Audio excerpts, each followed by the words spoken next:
Hey you guys, so today we'll be making a dump cake. You're gonna need 2 cans of peaches in heavy syrup.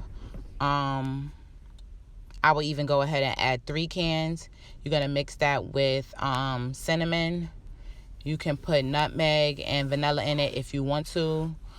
Make sure everything is evenly dispersed. After that, you're gonna put the yellow cake mix right on top of there, making sure that all the peaches and all the syrup is fully covered.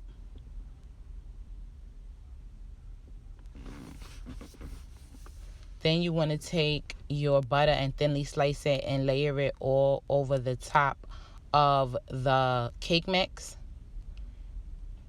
Make sure you put it close together so that you don't have pockets of dry mix.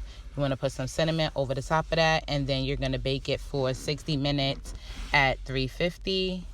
This is how it comes out. It was so good and so amazing. You really should try it. It's really easy.